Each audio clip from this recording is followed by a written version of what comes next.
Hello everyone. Yesterday, in the last lecture, we have discussed about the ocean currents. In that, we have discussed about the cold current, then warm currents. Then afterward, we have discussed about the horizontal or surface ocean current. Okay.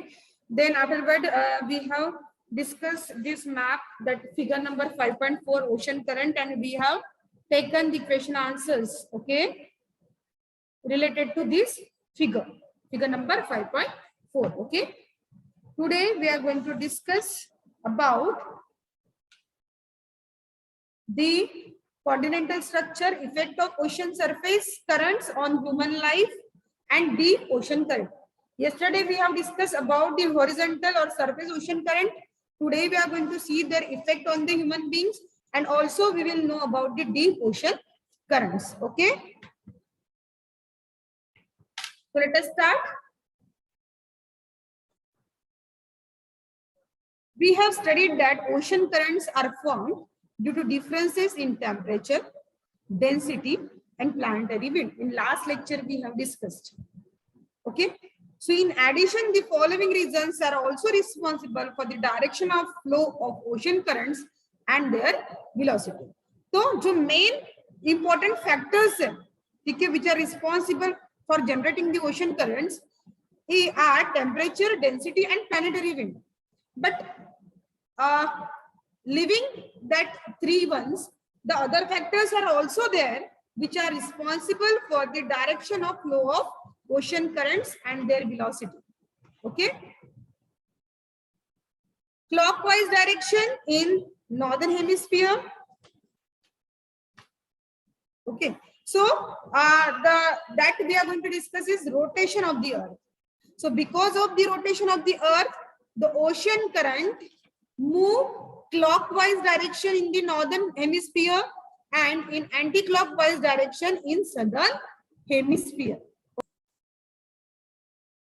You know that earth rotates not only on the sun, revolves not only around the sun, but it also rotates along itself. Okay, so just because of the rotation of the earth, the ocean current moves in clockwise direction in case of northern hemisphere and in anti-clockwise direction in the southern hemisphere, which we have also discussed in the last lecture. Okay, so this is the two other factors rather than temperature, density, and planetary wind which affects the direction of the flow of ocean current and their velocity is number one, the rotation of the earth.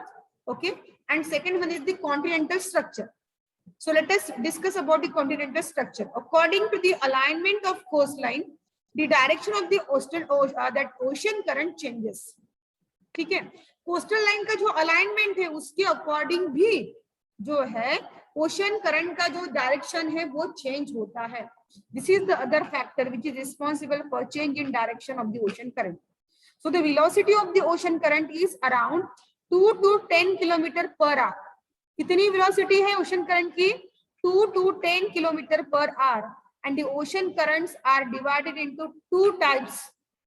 That is the cold currents and warm currents. Yesterday only we have discussed what is mean by the warm current and cold current. What I means by the warm currents and the cold current. So warm currents are those which moves from equator to pole, warm currents, and from pole to equator it will be the cold currents. Okay. Now we will see the effects of ocean surface current on human life. Okay, so ocean current specially affects the climate of a region having the proximity to the sea. ऐसे area जो सी से लगकर है यानी coastal areas, ठीक है, तो वहां का जो क्लाइमेट है ये किसके ऊपर डिपेंड करता है? Ocean currents. And ocean currents specially affect the climate of the region having the proximity to the sea. यानी जो सी के नियर बाय जो एरियाज है वहां पे क्लाइमेट जो है के ऊपर किसका अफेक्ट होगा? ओशन करंट का होगा. Ocean current will affect the climate of a region having the proximity to the sea. Okay, in cold regions where warm ocean currents flow climate become warmer. Obviously जहां से गर्म जो है ocean currents flow होंगी वहां की air भी क्या होंगी?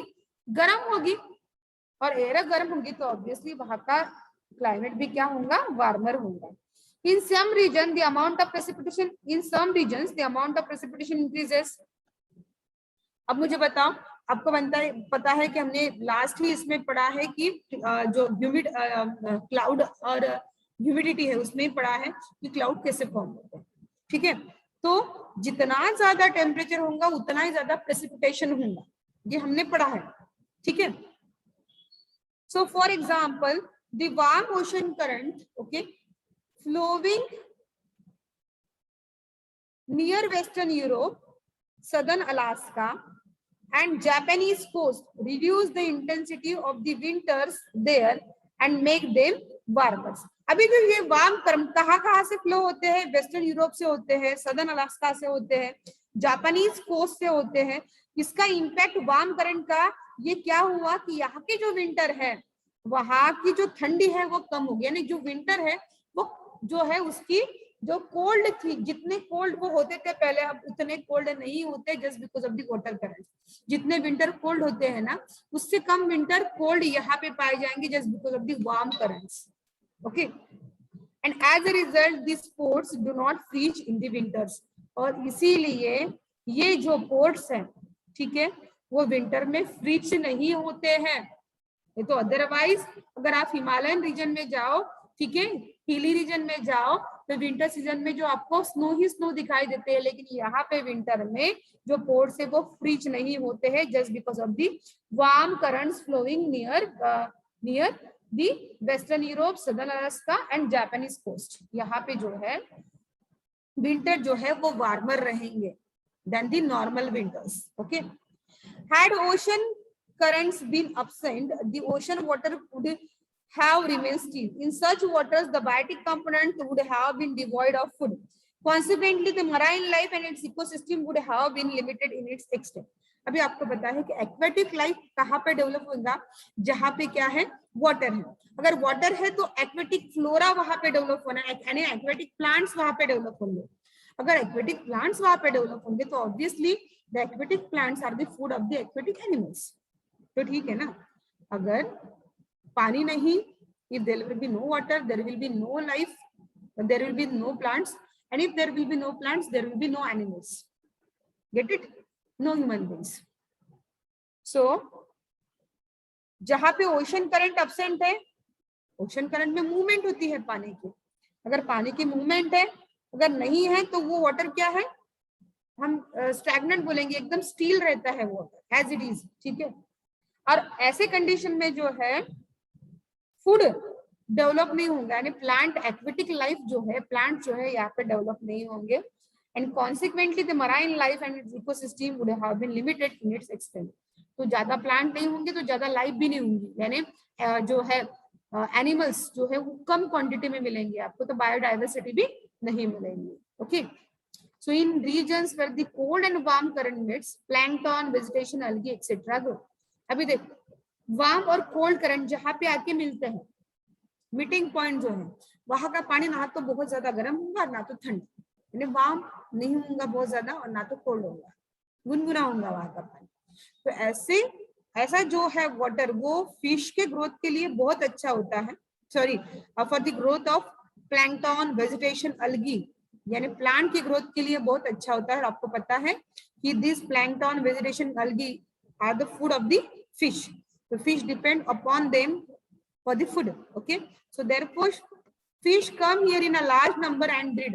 और यहाँ पे प्लैंकटन बहुत ज्यादा क्वांटिटी में, बायोडाइवर्सिटी बहुत ज्यादा है यहाँ पे, जो है आपको वैरायटी ऑफ फ्लोरा देखने के लिए मिलेगा. इसलिए लार्ज नंबर ऑफ फिश जो है इस एरिया की तरफ अट्रैक्ट होते हैं और ब्रीड करने के लिए और फॉर द फूड पर्पज यहाँ पे कलेक्ट होते हैं. So that's why it leads the formation of the large fishing ground here. और इसके वजह से यहाँ पे एक लार्ज फिशिंग ग्राउंड जो है वो डेवलप होता है. ठीक है, Grand Bank near the North American coast in Atlantic Ocean, Dogger Bank near the European coast are some of the examples. Okay, these are the some of the examples. With respect to warmer transport too, the ocean currents are very important. If the transportation is done according to the flow of the ocean currents, the speed of the ship increases and the fuel is saved. अभी देखो, ocean currents की वजह से क्या होती है, ships की speed बढ़ती है, movement की, ठीक है, और उसी के वजह से जो है, जो शिप की जो स्पीड बढ़ने के कारण ऑब्वियसली, अगर आप एक कॉमन एग्जांपल लो, आप जो है एक स्लोपी एरिया से आपकी बाइक या आपकी साइकिल लेके जा रहे हो, चलो फ्यूल बचाना है तो we will talk about the bike, ठीक है, या फिर टू व्हीलर की बात करते हैं। तो जब आप देखो ऐसे स्लोपिंग रीजन है, तो जब ऐसे चढ़ाव उतार आता है, स्लोप आता है, तो ये जो व्हीकल है ना, विदाउट एफर्ट यहाँ से जो है वो क्या हो जाती है, इजीली वो स्लोप से नीचे आ जाती है, तो विदाउट एफर्ट, ज्यादा फ्यूल नहीं लगता है। वैसे वो शिप जो है ओशन करंट की वजह से क्या होती है, ऑटोमेटिकली बहुत उसकी स्पीड बढ़ जाती है और उसकी वजह से फ्यूल जो है वो बच जाता है, ठीक है। Near the coast where the cold current flow, the amount of precipitation is low. जहां पे ऐसा कोस्ट की जहां पे कोल्ड करंट जो है फ्लो होते हैं, वहां पे बारिश जो है वो कम होती है। For example in Peru, Chile and arid desert of south west Africa, जहाँ पे बारिश जो है, प्रेसिपिटेशन जो है वो कम होता है, उसके एग्जांपल जो है वो दिए हुए हैं, okay, and that are Peru, Chile and arid desert of south west Africa, at places where the cold and the warm currents meets, okay, thick fog is formed, जहां पे कोल्ड और वार्म वाटर मीट होते हैं, ठीक है, वहां पे एक थिक फॉग जो है वो डेवलप होता है, ठीक है, and such fog creates problem for transportation. अगर देखो फॉग आ रही है तो कितनी ट्रेन जो है हमारी वो डिले हो जाती है फॉग के वजह से। तो अगर फॉग डेवलप होगा तो ऑब्वियसली जो ट्रांसपोर्टेशन सिस्टम जो है वो डिस्टर्ब हो जाएंगी, ठीक है, ट्रेन विल बी डिलेड, ठीक है। So the warm Gulf Stream and cold Labrador current, देखो लैब्राडोर नाम का कुत्ता भी है ना, डॉग भी पाया जाता है, तो this are the cold current, cold Labrador currents meet near the Newfoundland island. वो कहाँ पे, ये warm Gulf Stream and cold Labrador current, warm current कौन से, गल्फ स्ट्रीम वाले, और कोल्ड कौन सा, लैब्राडोर। ये करंट्स जब कहाँ मीट होते हैं, न्यू फाउंडलैंड आइलैंड, कौन सा आइलैंड, न्यू फाउंडलैंड आइलैंड, यहाँ पे जाके क्या होते हैं, कंबाइन होते हैं। तो this leads to a dense fog and because of the cold currents iceberg are carried away from the polar area. अभी आइसबर्ग यानी the floating mass of ice, यानी आइस के छोटे छोटे टुकड़े जो है वो पानी के ऊपर क्या होते हैं, फ्लोट होते हैं, ठीक है, तो उसे बोलेंगे हम iceberg. So because of the cold current the iceberg are carried away from the polar areas. In such iceberg, if such iceberg come along the marine routes, they are hazardous to the ship. Suppose कि ship चल रही है और बीच में ये बड़े बड़े iceberg आ गए, तो शायद स्ट्राइकिंग भी हो सकता है, और ये जो शिप के लिए ये हजार्डस हो सकता है, एक्सीडेंट्स भी हो सकते हैं अगर आइसबर्ग एक शीट के फॉर्म में हो तो। अगर आइसबर्ग अगर शीट के फॉर्म में हो तो शायद एक्सीडेंट्स भी हो सकते हैं, it will hazardous to the ships, okay. So that are the effects of ocean surface currents on the human life. Okay. Now let us recall that what we have studied today, okay. We have discussed about the factors which are responsible for the direction of the flow of ocean currents rather than the temperature, density and planetary winds, and these are the rotation of the earth and continental structure, okay. We have seen the effect of the rotation of the earth on the continental structure on the direction of the ocean currents, okay. And because of both also these both factors, also the change of the direction of the currents, ocean current takes place.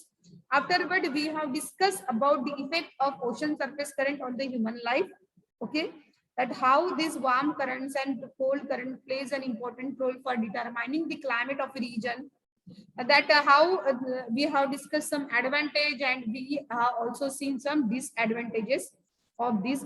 जहाँ पे cold current और warm current मिट होते हैं वहां पे जो है प्लैंकटन और वेजिटेशन और अलगी ग्रो होती है which is the food for the fish. इसीलिए ये जो एरियाज है these are the large fishing ground. Okay, और इसके वजह से जो फिश जो है मोस्ट ऑफ द फिशेस यहाँ पे आते हैं फूड के लिए एंड टू ब्रीड। ओके, उसका एग्जांपल दिया है Grand Bank near the North American coast in Atlantic Ocean and Dogger Bank near the European coast, ये उसके एग्जांपल है। और फिर बोला है कि कोल्ड वाटर करंट होने के कारण, ठीक है। दूसरी बात वार्म वाटर की, कि वार्म वाटर होने के कारण जो है ये ट्रांसपोर्टेशन में बहुत इंपॉर्टेंट रोल प्ले करता है कि just because of the ocean current जो है शिप की स्पीड बहती है और उससे फ्यूल हम सेव कर सकते हैं। उसके बाद हमने देखा कि जो कोल्ड करंट है उसके वजह से ऑब्वियसली कोल्ड करंट होगा तो मॉइस्चर कंटेंट कम होगा और मॉइस्चर कंटेंट कम मतलब प्रेसिपिटेशन कम होगा, ठीक है। तो उसके वजह से कोल्ड करंट से प्रेसिपिटेशन जो है वो कम हो सकता है। And last thing which we have discuss that at places where the cold and warm current meets वहां पे डेंस फॉग डेवलप होते हैं और ये जो डेंस फॉग है ओके वो ट्रांसपोर्टेशन में जो है वो प्रॉब्लम्स क्रिएट करते हैं, ठीक है। कभी कभार जो है कोल्ड करंट्स के वजह से आइसबर्ग भी जो है वो डेवलप होते हैं। आइसबर्ग यानी small sheet of ice or small masses of the ice, and just because of if these icebergs comes in the way of the ship, okay, so they are hazardous to the ship. So today we have discussed up to this. Tomorrow we will discuss the deep ocean currents and the importance of deep ocean currents. Okay, so till then, goodbye and have a nice day you all.